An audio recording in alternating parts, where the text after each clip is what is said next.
Más de 13 años de transmisión diaria, investigando, buscando los documentos, las imágenes y las confesiones más reveladoras para ponerlas al descubierto con los puntos clave de cada noticia. Puntos clave que nos sorprenden cuando salen a la luz pública. Comentadas por los protagonistas de la noticia y examinadas por los más prestigiosos analistas de todo el mundo. La noche, bajo la dirección de Claudia Gurizati. Opinión de latino para latino. Esta es la noche en el continente americano. Cuando amanece en Europa y cae la tarde en Asia. Así cae la noche en el continente americano y transcurre la mañana y la tarde en el resto del mundo. La noche bajo la dirección de Claudia Gurizati. Las preocupaciones del poder político mundial en evidencia durante la 67ª Asamblea General de las Naciones Unidas. Este es un tiempo de revolución, un tiempo de tensión y de transformación. La cita anual reúne en la ciudad de Nueva York a más de 120 jefes de Estado y de Gobierno. Las Naciones Unidas debe llevar un rol como organización y volverse más representativa, más legítima y más efectiva. La sangrienta guerra civil en Siria, el ambiguo programa nuclear en Irán y las violentas protestas en el mundo musulmán, el telón de fondo de las discusiones. Los ataques de las últimas 2 semanas no son simplemente un asalto a los Estados Unidos, también son un asalto a los ideales sobre los cuales las Naciones Unidas fueron fundadas. Hoy en el programa La Noche, la encrucijada que enfrenta la comunidad internacional ante los nuevos desafíos que amenazan la seguridad y la denominada paz mundial. Desde Nueva York, el reconocido analista Asedin Layachi debate junto con el experto en relaciones internacionales, Haniel Melamed, sobre la importancia que representa la 67ª Asamblea General de la ONU en momentos de alta división y tensión mundial. Comienza la noche bajo la dirección de Claudia Gurizati. La noche, bajo la dirección de Claudia Gurizati, enciende las luces para que usted vea el punto clave de la noticia. Soy Jason Calderón. Bienvenidos. La noticia, los discursos entregados durante la instalación de la Asamblea General de Naciones Unidas por el presidente de los Estados Unidos, Barack Obama, y por el secretario general de la ONU, Ban Ki-moon. Ambas intervenciones dejaron en evidencia cuáles son las principales preocupaciones de la comunidad internacional. La noticia, el mandatario estadounidense hizo una breve pausa en la campaña electoral para dirigirse ante el Pleno de las Naciones Unidas. El centro de su intervención ante los 120 jefes de Estado y de Gobierno que participan en el encuentro tuvo como eje central la guerra civil en Siria, el ambiguo programa nuclear iraní y la violencia que desató contra las misiones diplomáticas estadounidenses en los países musulmanes, la realización de un video que caricaturiza al máximo profeta del Islam, Mahoma. Estados Unidos jamás se va a retirar del mundo. Vamos a traer justicia para aquellos que dañan a nuestros ciudadanos. He dejado en claro que los Estados Unidos y su gobierno no tienen nada que ver con este video y yo creo que su mensaje debe ser rechazado por todos aquellos que respeten a la humanidad, que nos es común. Nuestros aliados quieren que el gobierno iraní sea responsable. Por eso Estados Unidos hará lo posible para prevenir que Irán obtenga un arma nuclear en Siria. Un futuro no le debe pertenecer a un dictador que masacra a su pueblo. Debemos estar comprometidos para garantizar que lo que comenzó con ciudadanos demandando sus derechos no termine en un ciclo de violencia sectaria. El punto clave, ante las preocupaciones planteadas por el mandatario estadounidense, resulta evidente la importancia que representa en la actual coyuntura mundial la ONU como máximo organismo político y diplomático de la comunidad internacional. No obstante, y pese a esta problemática, el Consejo de Seguridad de la ONU permanece paralizado. El veto de Rusia y de China a las iniciativas que en su mayoría respaldan los Estados Unidos, Francia y el Reino Unido han mantenido a la comunidad internacional como un testigo impotente del supuesto plan atómico con fines militares que adelantaría Irán y del derramamiento de sangre en la guerra civil que sufre Siria desde hace 18 meses. En Siria la situación es crítica, es una calamidad regional, esto es serio y una amenaza para la paz. El Consejo de Seguridad debe actuar. Hago un llamado para que concreten y se unan a nuestro mediador para detener esta violencia. Hay que buscar una solución. El régimen sigue cometiendo abusos y no hay posibilidad de límite de violencia. Hay que poner fin a la impunidad de estos crímenes. Es nuestro deber proteger al pueblo sirio. Tenemos que responder a la contingencia del resurgimiento o de la creación de más armas nucleares. Mientras persista allí, todos estaremos en riesgo. Irán debe probar que puede haber una verdadera intención pacífica de su programa nuclear. La Asamblea General es el principal organismo de Naciones Unidas. Este organismo, que sesiona entre septiembre y diciembre, logra su momento cumbre en la semana del debate general. Durante ese periodo, los jefes de Estado y los presidentes llegan hasta Nueva York, la sede principal de las Naciones Unidas.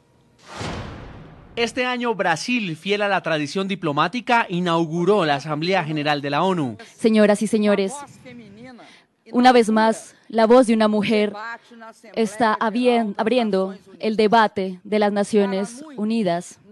La tradición no se ciñe a ninguna norma o documento que data de 1947, cuando Osvaldo Aranha, jefe de la delegación brasileña, fue el primer representante en hablar ante la primera sesión de la Asamblea General, y desde ese año ha sido el país suramericano el encargado de abrir el evento. La Asamblea General es el órgano principal de Naciones Unidas. Este organismo, compuesto por 193 Estados miembros, sesiona de septiembre a diciembre, pero es la apertura del debate presidencial el que centra la atención del mundo entero. Estoy convencido de que últimamente es el gobierno del pueblo, hecho por el pueblo y para el pueblo. Finalmente va a traer más estabilidad, prosperidad y oportunidad individual que un servicio. Y traer un servicio basado en la paz para el mundo. Nueva York, sede de las Naciones Unidas, se blinda cada año para recibir a los presidentes, jefes de Estado y líderes mundiales que llegan a la ciudad para ser partícipes en la plenaria de la Asamblea. Y aunque cada líder lleva las preocupaciones propias de cada estado, el debate de esta Asamblea General de las Naciones Unidas se centrará en 3 temas que captan la atención a nivel mundial. Programa nuclear de Irán. Una de las principales preocupaciones en el seno de la ONU es el desarme nuclear de Irán. Occidente, encabezado por Francia, Reino Unido, Alemania y Estados Unidos, llegarán con el fin de hacer un llamado para ampliar y fortalecer las sanciones contra el plan atómico iraní. Veo con esperanza una conferencia posterior que tratará el establecimiento de un nuevo marco para que exista realmente un mundo libre de armas nucleares.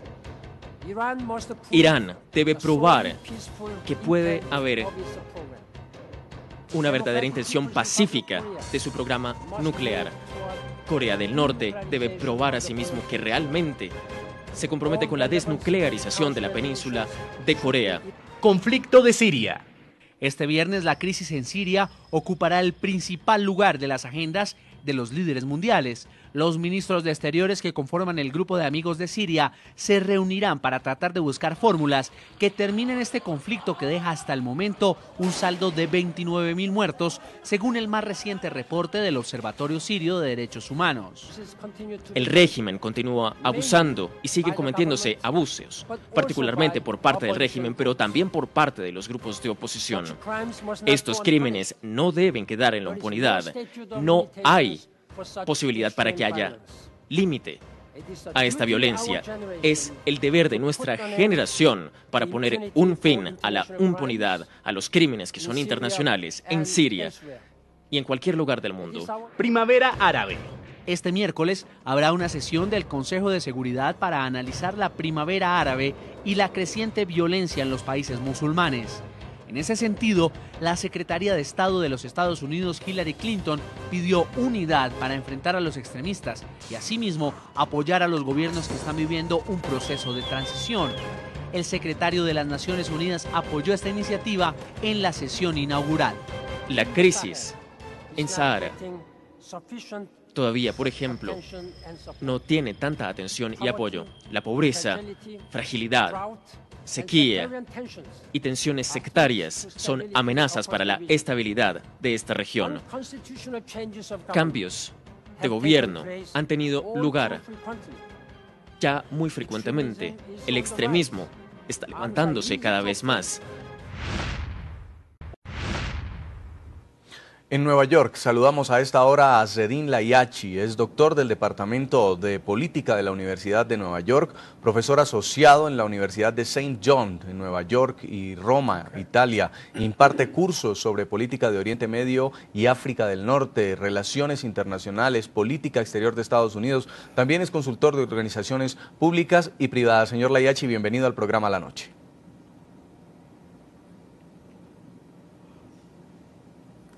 Muchas gracias. Nos acompaña en nuestros estudios internacionales Haniel Melamed, es máster en Gobierno y en Seguridad del Lauder School of Government, Diplomacy and Strategy de Israel, investigador y experto en relaciones internacionales de la Universidad de La Salle. Bienvenido al programa. Muchísimas gracias. Y en Miami, Florida, nos acompaña Joseph Hage, es director ejecutivo del Instituto Político Americano Libanés. Señor Hage, bienvenido al programa La Noche. Muy buenas noches. Pues voy a comenzar en Nueva York con el señor Layachi, preguntándole por el significado de este encuentro. Más de 120 líderes han llegado hasta la sede de Naciones Unidas. ¿Qué significa este encuentro en este momento de la historia del mundo?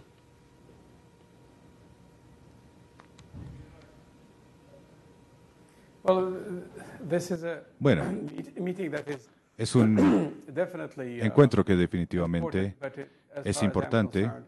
Hasta donde yo sé, es solo parte de los encuentros iniciales antes de que los países hagan declaraciones específicas para la paz.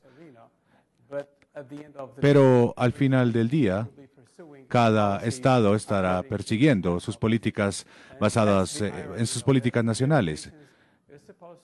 Este tipo de reuniones deben ser un foro para coordinar las estrategias para la paz y la seguridad en el mundo. Lo que vemos de experiencias pasadas es que los estados no se han coordinado para crear políticas en busca de la paz. Algunos estados tienen un poder en las manos y es el interés de todos los gobiernos de que haya una declaración conjunta de Naciones Unidas. Creo que tenemos que escuchar estas declaraciones. Es un buen lugar para que haya un intercambio de ideas y escuchar lo que dicen las personas. Pero las políticas que deben perseguirse deben ser dadas por los líderes de cada país. Y esa coordinación puede ocurrir entre 2 o 3 estados y no a nivel global. Así que mi visión es una visión realista de las Naciones Unidas. Señor Melamed, ¿hasta dónde podemos esperar resultados concretos de esta reunión? Son más de un centenar de mandatarios planteando sus ideas, quizás rindiéndole cuentas al mundo, pero efectivamente, ¿se puede esperar soluciones de esta Asamblea General 67 de la ONU? Bueno, buenas noches. Yo diría que sí. Debemos de todas maneras recordar que estamos en una etapa inicial del periodo de sesiones ordinarias de la Asamblea General. La Asamblea General de las Naciones Unidas es el único órgano plenario de esta organización, por lo tanto todos los Estados miembros tienen un lugar, un asiento en esta deliberación y es el escenario natural para que el mundo y la comunidad internacional plantee los temas de mayor relevancia y de mayor interés a nivel global. No solamente hacen parte de esta primera Asamblea General los 193 Estados miembros, sino también organizaciones que no tienen el estatus de Estado miembro, como el caso inicial de la OLP, que adquirió un estatus de observador en la Asamblea General de las Naciones Unidas y que hoy está representada en Palestina con su presidente Mahmoud Abbas. Señor Hage, en Miami, ¿usted opina lo mismo? Hay quienes dicen que en estos encuentros lo que hay es mucha retórica, muchos discursos donde cada presidente aprovecha para plantear sus propios problemas, quizá algunos discursos agresivos que buscan alborotar los ánimos, pero finalmente no se llega a ningún resultado concreto. Bueno, se espera ahora del presidente de Irán un discurso mañana, lo más probable de que sea un discurso que va a ser un poco negativo, porque Irán insiste en que su programa nuclear, su desarrollo es solamente para metas pacíficas, lo que no está de acuerdo muchas organizaciones internacionales y otros países que no le dan confianza a la declaración del gobierno iraní. Entonces, lo que esperamos de una sesión general de Naciones Unidas regularmente son muchas retóricas, es cierto, y después llegan los temas específicos. En este caso está el tema específico de la radicalización de la primavera árabe, es un punto. La guerra civil en Siria, yo la llamo ya guerra civil porque a esta etapa ya no es un gobierno que está tratando de mantener la paz y el orden en su país. Y el tercer problema sería una Irán nuclear que pueda amenazar la estabilidad regional y la estabilidad internacional. Entonces, si este organismo no llega a poder resolver o meter metas y un plan de pacificación de estos tres temas, entonces volvemos otra vez a la retórica sin resultado.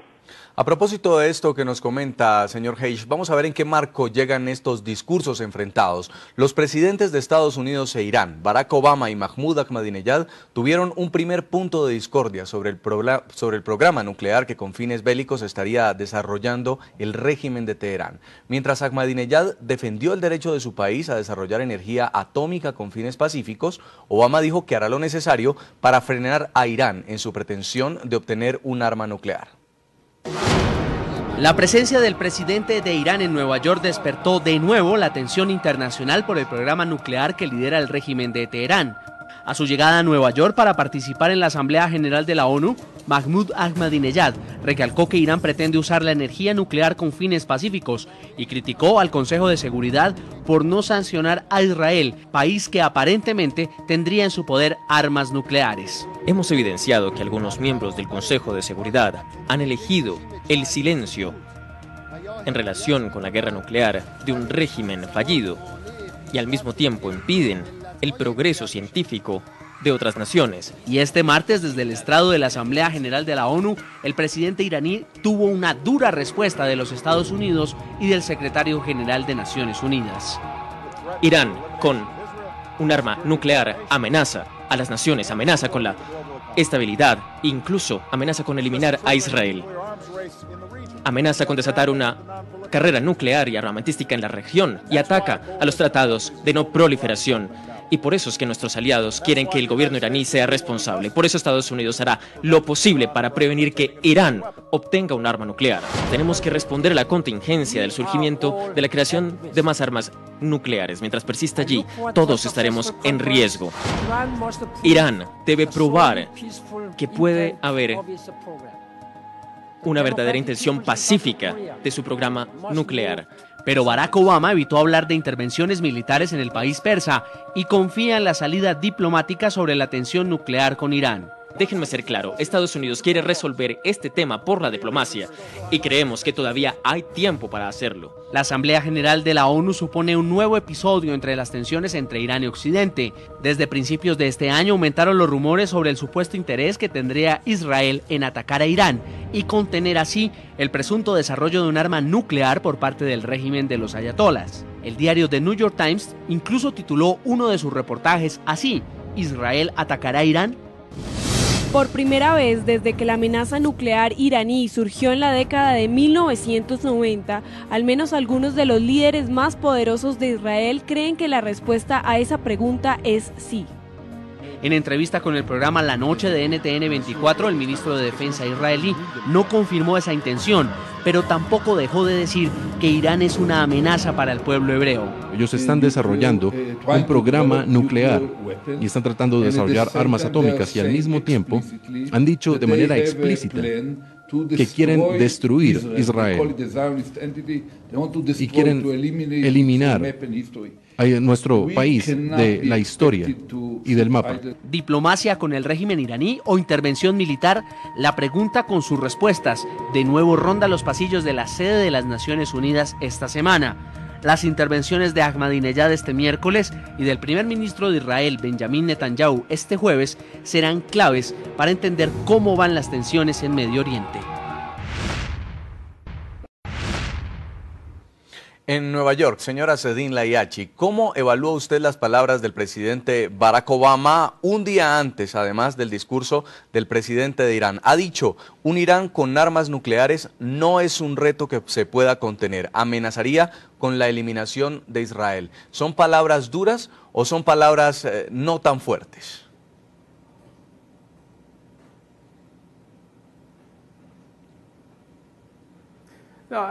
No.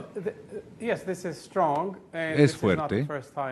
No es la primera vez que se ha hecho una declaración de este sentido, no solamente por Estados Unidos, sino por países europeos, incluyendo el antiguo presidente de Francia, Jacques Chirac, que dijo a los iraníes que si algún día adquirían armas nucleares, no podían pensar en usarlas porque serían destruidas.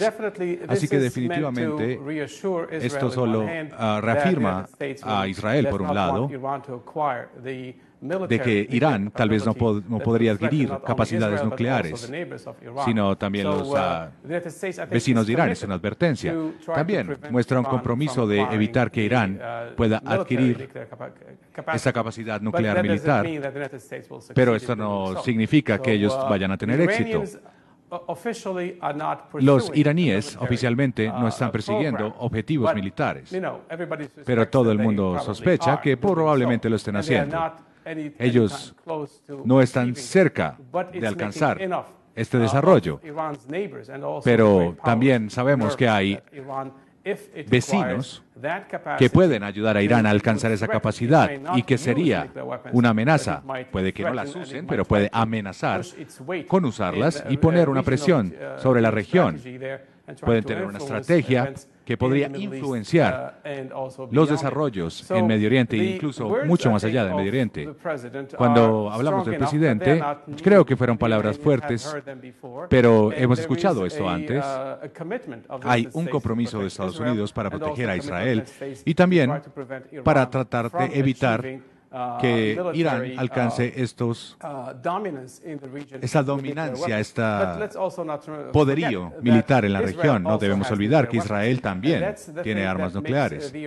Y mientras Irán y otros estados en la región digan que si quieren un Medio Oriente libre de desarrollos nucleares, entonces también pongamos las armas de Israel sobre la mesa y así aseguraremos que nadie en la región podrá usarlas, porque son muy peligrosas para tener. Esto es algo que ni los israelíes ni los estadounidenses quieren discutir en este momento.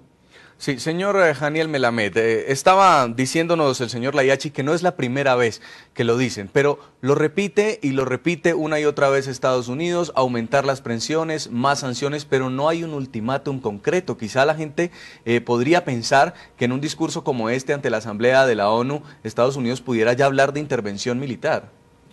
Bueno, creo que intervención militar son una elección de palabras que el presidente Obama cuidadosamente trataría de evitar. Esta declaración ante el seno de la Asamblea General de las Naciones Unidas debemos también ponerlas un poco en contexto. Estamos a 6 semanas de las elecciones presidenciales en los Estados Unidos. Creo, en mi opinión personal, que el presidente Obama trata de proyectarse como un líder internacional fuerte, trata de proyectarse como un líder internacional capaz también de defender los intereses de los Estados Unidos en todo el mundo. Y esto explica un poco la naturaleza de sus palabras ante la ONU. Creo sin duda que el gobierno americano tiene entre sus principales intereses el evitar que Irán consiga un arma o desarrolle tecnología para crear un arma nuclear, pero hablar de intervención militar por el momento es un poco apresurado. Adicionalmente, pues debemos recordar también que el contexto, la lucha por el poder, la puja por el poder en las políticas americanas, demócratas, republicanos, Obama ha tenido una imagen o ha sido criticado tal vez por una imagen no tan fuerte en temas de política exterior del gobierno de los Estados Unidos, y creo que con esto quiere lavarse un poco la cara y un poco lavar la imagen de su gobierno de cara a ese proceso democrático que está a puertas.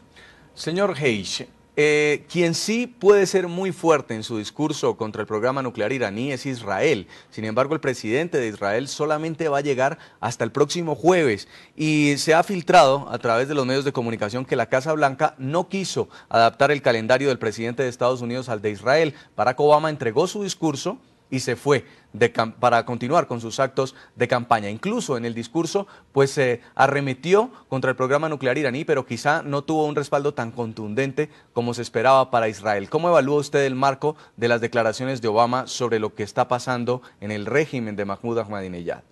Mira, las declaraciones del presidente fueron adecuadas, repetidas, nada de que digamos que podría dejar a Irán pensando que si podría avanzar o no con su programa nuclear. La diferencia entre el programa nuclear iraní y el supuesto arsenal de Israel nuclear, hay mucha diferencia entre los dos. El presidente americano no puede permitir de que pongan en la mesa de negociación el arsenal nuclear de Israel, porque Israel nunca reconoció que tiene arma nuclear. El presidente Obama tampoco puede dejar de decir de que que de ninguna manera Estados Unidos puede dejar de apoyar a Israel o puede dejar de que Irán pueda adquirir un arma nuclear.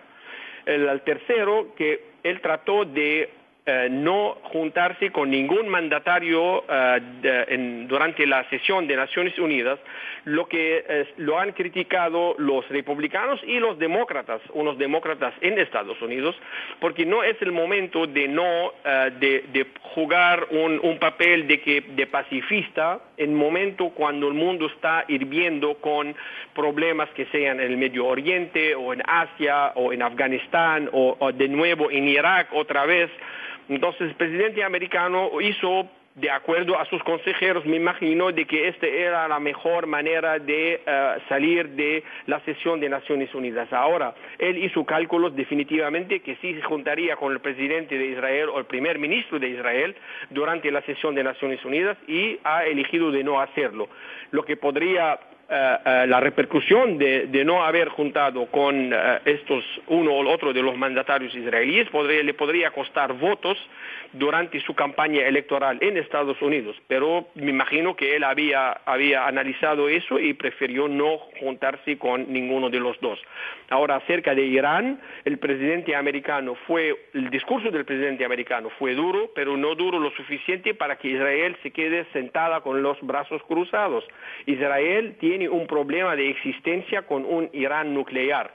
La retórica del mandatario iraní, el presidente Ahmadinejad, apoyado por los clérigos y la teocracia que existe en Irán, no da ninguna confianza de que un Irán nuclear podría comportarse a la altura de la comunidad internacional, completamente diferente con lo que hay en Israel, un país que está armado más de lo normal en el Medio Oriente, pero no ha mostrado hasta ahora que Israel podría usar algún día un arma nuclear para borrar a Irán del mapa, pero Irán ha declarado que ellos podrían borrar a Israel porque no quieren reconocer a Israel como país, ni quieren a los judíos en general en el Medio Oriente. Entonces, exactamente sobre eso hay que resolver también. Sobre eso quiero preguntarle, señor Layachi, en Nueva York, porque Irán se sostiene en que no está fabricando ningún arma nuclear, pero sí habla de la desaparición de Israel, de querer desaparecer a Israel. ¿Qué puede pasar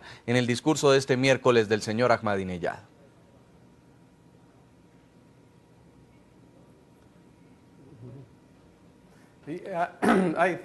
Bueno, yo creo que, como dije antes, hemos escuchado esto antes. Las visiones de Ahmadinejad han sido expresadas antes y son fuertes contra Israel. Ya hemos escuchado los diferentes nombres y las frases contra los judíos. Tenemos que pensar que atacar a Israel a través de un golpe o borrarlo del mapa de Medio Oriente es absolutamente no tiene sentido, porque el liderazgo iraní reconoce que cualquier tipo de acción de esta naturaleza causará un ataque directo contra Irán, así que ellos terminarán perdiendo en este juego. Yo creo que hay que tener un cálculo con respecto a las declaraciones y a la retórica. Estas declaraciones tienen que ver con declaraciones locales y no regionales. Irán no tiene la capacidad de completar un ataque como el que se piensa, y también podemos pensar que podría ser una amenaza contra Israel en este tiempo, pero no como la ven. Las declaraciones son fuertes, sabemos que lo son, pero no podemos discutir la habilidad de Irán de hacer esto, porque creo que sería algo autodestructivo para Irán. Pensemos que Irán se siente amenazado, se siente rodeado por las fuerzas estadounidenses, por las fuerzas en el Golfo, por ejemplo, por las fuerzas en algunas partes de Afganistán y Pakistán, también en Asia Central. Y también basados en la historia de lo que ha pasado en el pasado, si los iraníes pueden sentirse en una posición muy débil, ellos solo podrían asegurar su seguridad y su supervivencia en estos tiempos si adquieren armas nucleares, y ellos pueden creer que tienen el respeto de los demás en la región. Pero yéndonos más allá, adquirirlas y realmente usarlas, creo que no es algo que los iraníes estén pensando en este momento si ellos las adquieren. Creo que tenerlas es una cosa, no sabemos en realidad cuánto están cerca de usarlas, no sabemos si realmente tendrán un ataque contra Estados Unidos o contra Israel, no lo sabemos ciertamente. El sentimiento de inseguridad es definitivamente una fuerza muy importante, al menos para los líderes iraníes. Las personas en Irán pueden pensar diferente, claro, pero es un momento muy difícil para los iraníes, para la mayor parte de estados en la región.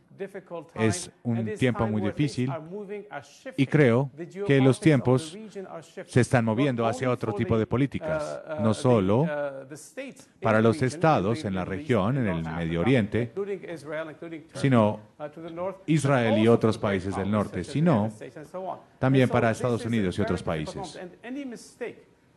Si hay algún error de un Estado con respecto a una acción, esto realmente podría significar una catástrofe mayor para la región. Y creo que es por eso que Estados Unidos es muy cuidadoso en este punto, por razones domésticas, pero también porque Estados Unidos ha estado en dos largas guerras. Una que está por terminar y que las personas en Estados Unidos pueden estar cansadas por lo que han estado comprometidas tanto tiempo, porque no han tenido ningún beneficio. Así que es un tiempo muy difícil para todos y todos deben tener cuidado sobre los movimientos que van a hacer, porque pueden tener efectos catastróficos en esta multitud de crisis que están ocurriendo en la región.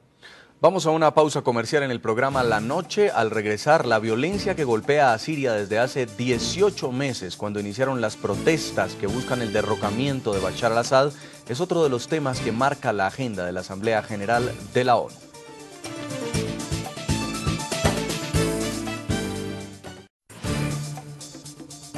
Seguimos en La Noche. Siria será uno de los países protagonistas en los debates de la Asamblea General de Naciones Unidas.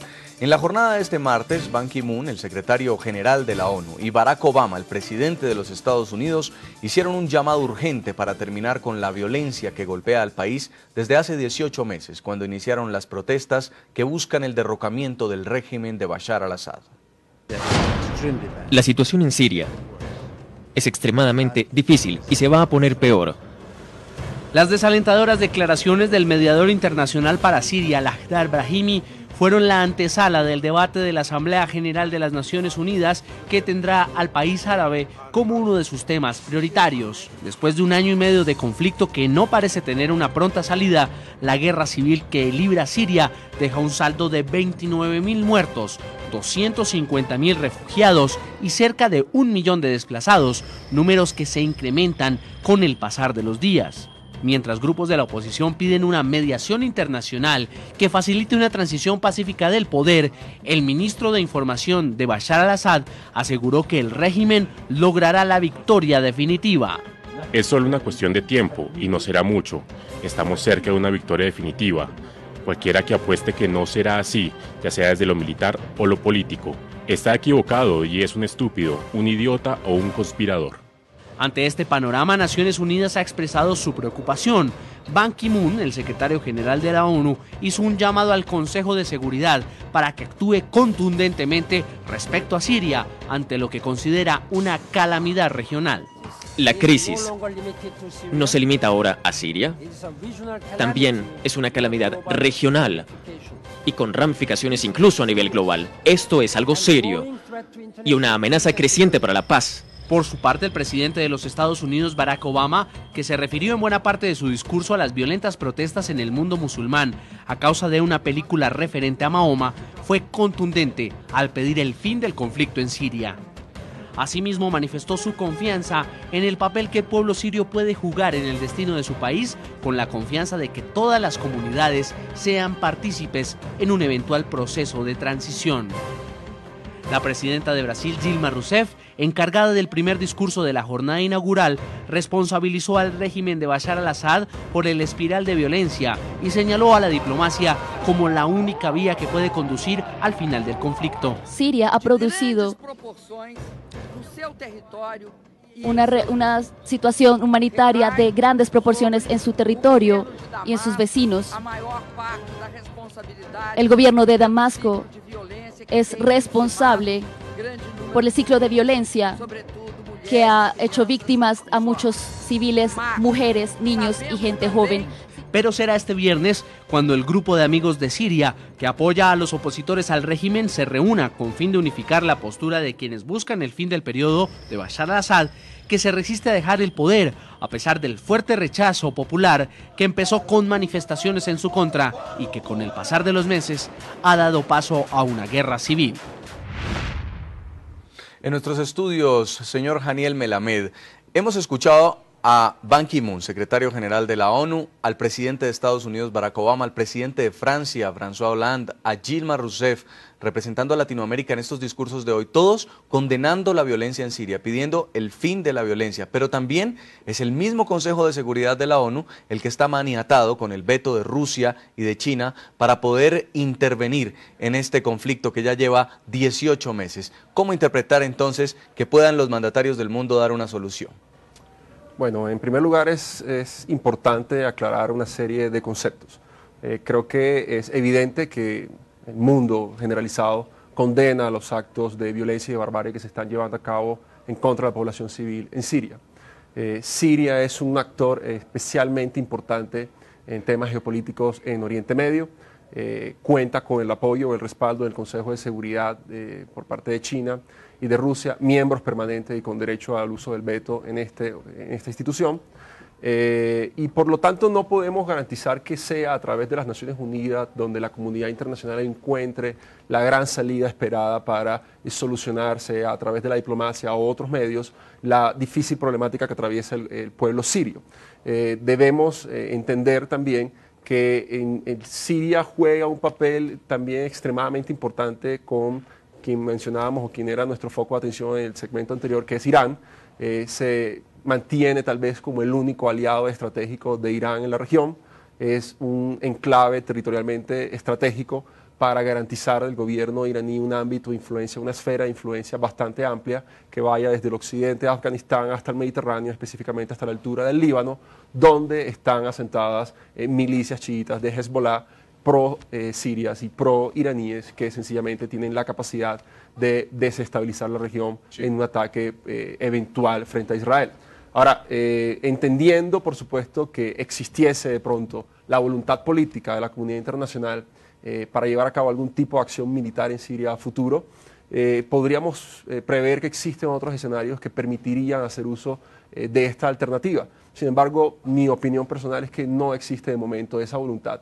Y el escenario particular en ese caso sería a través de una intervención de la OTAN, como anteriormente ya lo ha hecho Estados Unidos, es decir, actuar a través de la OTAN con un brazo armado en sus intereses, cuando sencillamente dentro del Consejo de Seguridad en la ONU no obtiene un respaldo, tal como lo hizo en Afganistán, tal como lo hizo en Kosovo en años anteriores, pero no veo que este escenario sea posible. Inclusive hace un par de meses derribaron un avión militar Preguntémosle turco. también en Miami al señor Joseph Hayes qué opina a propósito de esto. Un Consejo de Seguridad que tiene que mirar impotente, miles de muertos, 18 meses de conflicto, pero más de 120 países reunidos que hacen parte del mismo organismo de Naciones Unidas condenando la violencia.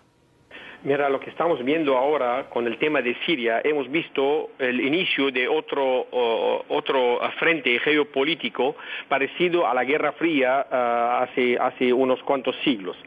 La Guerra Fría, ahora que está pasando en el Medio Oriente, el eje geopolítico que abarca a Siria de un lado, apoyada por Irán y Hezbollah, la extensión de Siria, y apoyados por Rusia y la China.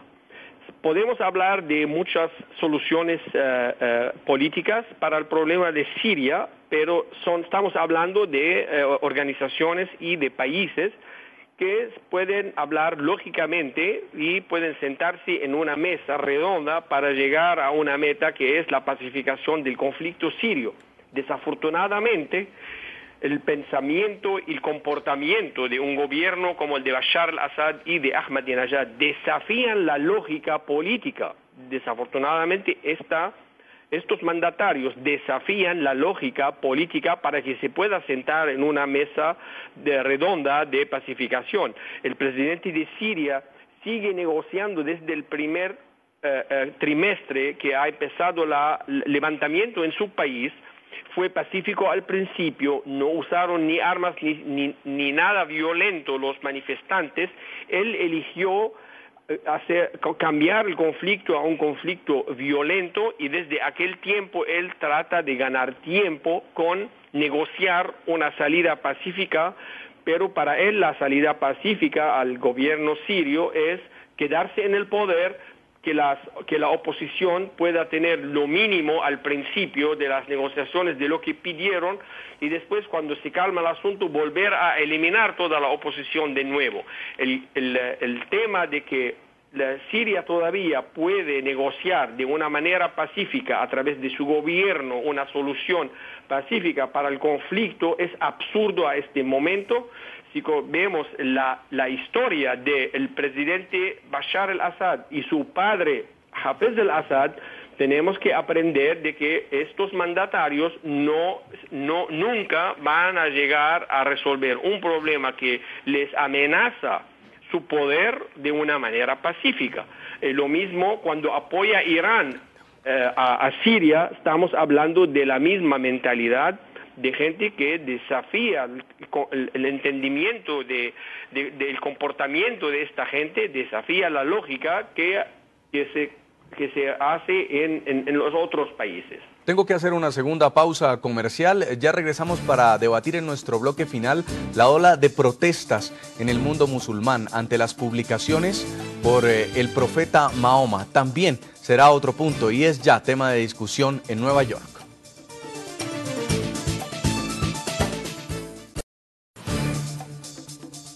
Continuamos en la noche. Mientras avanza la Asamblea General de las Naciones Unidas, el mundo árabe sigue convulsionado por la sátira sobre el profeta Mahoma, la figura más sagrada del Islam. El presidente de los Estados Unidos, Barack Obama, pidió justicia por los ataques contra ciudadanos estadounidenses, mientras su homólogo iraní exigió respeto por la religión musulmana y no amparar las burlas en la libertad de expresión. Así están los países del mundo árabe tras 14 días de protestas. Jerusalén. Alrededor de 500 palestinos salieron a las calles de Jerusalén para manifestar por la publicación de la película estadounidense y las caricaturas que fueron impresas en el periódico francés Charlie Hebdo que satirizan al profeta Mahoma. Los palestinos, por medio de pancartas, invitaban a la celebración del Festival de los Seguidores de Mahoma, mientras que otros, con banderas palestinas, coreaban el amor por su profeta. Afganistán. Con la frase muerte a Francia y muerte a Estados Unidos, cerca de 400 afganos salieron a las calles de Kabul en protesta por las últimas publicaciones antiislámicas. Las manifestaciones se tornaron violentas y los enfrentamientos entre la policía y los manifestantes dejaron 2 vehículos quemados y docenas de oficiales heridos. Irán. Teherán, la capital iraní, ha registrado varias protestas frente a las embajadas de Francia y los Estados Unidos. Los manifestantes demostraron su descontento con la quema de banderas de ambos países y con gritos como muerte a Francia, abajo Estados Unidos, muerte al Reino Unido y muerte a Israel. El ministro de Cultura iraní Mohammad Hosseini anunció que su gobierno encabezará una manifestación en la próxima edición de la entrega de los premios Oscar en Los Ángeles, California. Oficialmente anunció que en reacción al intolerable insulto a nuestro gran profeta del Islam, vamos a estar presentes este año en la entrega de los Óscares e invitamos a otras naciones islámicas a mostrar su inconformidad y a protestar como nosotros. En las Naciones Unidas, el presidente de Irán pidió respeto a la fe musulmana. El Consejo de Seguridad ha fallado en el establecimiento de justicia y en asegurar que haya una paz sostenible y una seguridad sostenible en el mundo. Ellos mismos, equivocadamente, invocan la Carta de las Naciones Unidas y utilizan mal la libertad de expresión para justificar su silencio hacia las ofensas a las santidades de algunas comunidades y sus profetas divinos. Pakistán. En el centro de Islamabad, donde se encuentran las diferentes misiones diplomáticas de Estados Unidos, Francia y Reino Unido, unos 1000 estudiantes se reunieron para protestar. Los manifestantes fueron dispersados por disparos efectuados por la policía de la capital pakistaní. Los enfrentamientos dejaron 19 muertos y más de 160 heridos. Libia.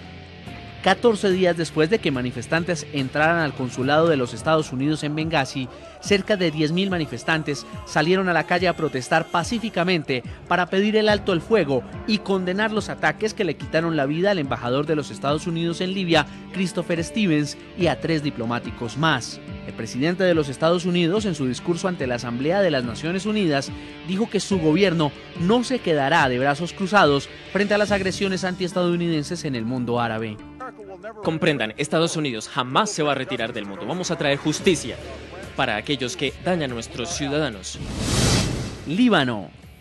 Miles de manifestantes simpatizantes con el grupo extremista Hezbollah se reunieron en la plaza central de Beirut para escuchar a su líder Hassan Nasrallah, quien dijo que cobraría venganza a cada uno de los que participaron en la producción de la película La inocencia de los musulmanes y ofreció una recompensa o fatua a quien encuentre a alguna persona relacionada con el filme estadounidense. Estados Unidos, que usa el pretexto de la libre expresión, debe saber que la publicación de toda la película traerá graves, muy graves consecuencias alrededor del mundo. En Nueva York, señor Azzedine Layachi, otro de los temas pues es esta ola de protestas en el mundo musulmán. El presidente Barack Obama empezó su discurso con la historia de un americano llamado Chris Stevens, su embajador que murió en el ataque a la embajada en Libia de los Estados Unidos, y ha dicho ante sus colegas árabes y musulmanes que ningún debate sobre la libertad de expresión justifica el asesinato de una persona. ¿Podrá la ONU calmar los ánimos también en este punto, en el aspecto entre religión y libertad de expresión que está desatando esta ola de protestas en el mundo árabe?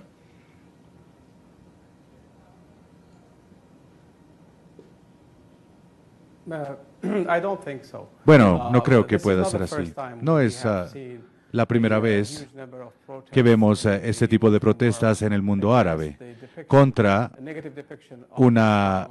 un retrato negativo del Islam o de su profeta en los medios occidentales.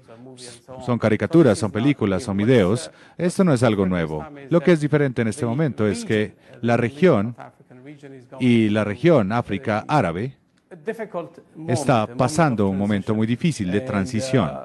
Una de las características de esta transición es la posibilidad de tener estabilidad, pero también la inhabilidad de los nuevos gobernantes de implantar medidas diferentes a las de sus predecesores. Hemos visto cosas terribles que han pasado en Bengasi, con la muerte del embajador y de los diplomáticos, pero también en Túnez, el ataque contra la embajada, y en otros países. Estos son situaciones muy negativas, el hecho de que estos nuevos gobiernos todavía no estén en control de la seguridad de los países, especialmente en el caso de Libia, esto llevó a esta respuesta exagerada. Creo que lo que podemos ver es que el mundo musulmán tiene que entender que obviamente hay un respeto por la libertad de expresión. Él lo dijo en su discurso, el presidente Obama. Muchas personas han dicho cosas terribles sobre mí, pero eso no me va a detener. Ellos deben tratar de mejorar su imagen ante los demás. Estas personas que odian, por ejemplo, a los musulmanes. Así que debe ser un esfuerzo para todas las personas del mundo islámico y del mundo occidental tratar de entenderse y respetarse mutuamente. En Nueva York, señor Asedin Layachi, doctor del Departamento de Política de la Universidad de Nueva York, profesor asociado en la Universidad de St. John y que imparte además cursos de política de Oriente Medio y África del Norte. Queremos agradecerle mucho por haber estado con nosotros aquí en el programa La Noche. Muchas gracias a ustedes. Fue un placer. Muy amable. En Miami, Florida, señor Joseph Hage, pues en la política interna de Estados Unidos también empiezan a hablar de esto. Mitt Romney, el candidato republicano, dice que solo el capitalismo puede salvar la primavera árabe. Brevemente, ya estamos concluyendo. ¿Cuál es su opinión sobre este tema? Mira, la primavera árabe, para que progrese la primavera árabe necesita empleos, necesita crear empleos, normalmente los gobiernos no crean empleos, son las instituciones privadas, las inversiones, la educación, esto es lo que crea empleo y a largo plazo podría solventar los problemas del mundo árabe. Egipto está en muy mala situación económica, desempleo más del 40%, otros países el desempleo es tan alto como, quizás no tanto como Egipto, pero tan muy alto, y para llegar a tener progreso para la primavera árabe hace falta crear empleos, hace falta inversiones extranjeras y la estabilidad es lo más importante para eso, para los inversionistas. Si no, entonces el señor Romney tiene un punto muy importante, hay que tomarlo en cuenta. Pues muchas gracias, señor Joseph Hage, en Miami, Florida, director ejecutivo del Instituto Político Americano-Libanés, por habernos acompañado aquí en el programa La Noche. Con mucho gusto, buenas noches. Termino nuestros estudios con el señor Haniel Melamed para que concluyamos a propósito de esta ola de protestas. ¿Cómo pueden estar asumiendo los representantes árabes que están sentados en la Asamblea General los discursos de condena a la muerte del embajador, pero además ellos exigiendo respeto, por un lado? Bueno, para contestar brevemente, es natural que estos escenarios violentos se presenten en un mundo árabe donde sencillamente no es habitual lo que nosotros conocemos como proceso de democratización. La libertad de expresión en un tema tan sensible como es la religión todavía necesita ser desarrollada a profundidad. Los procesos democráticos deben ser afianzados con un escenario un poco más complejo. Por lo tanto, solo el tiempo dirá cuál deberá ser la posición que adopte cada uno de estos países, pero sin duda están involucrándose cada vez más en unos procesos que para mi opinión personal son acertados. Señor Melamed, muchas gracias por habernos acompañado aquí en el programa La Noche. Muchísimas gracias a ustedes por invitarme. Faltan 3 días de este crucial encuentro en la Asamblea número 67 de las Naciones Unidas, donde Nueva York se convierte en la capital diplomática del mundo. A todos nuestros televidentes también les quiero agradecer. Los invito a que envíen sus comentarios a www.ntn24.com. Escríbanos en Twitter @ntn24, también @segurisatintn24. La Noche seguirá encendiendo las luces para que usted vea el punto clave de la noticia. A todos tengan una muy buena noche.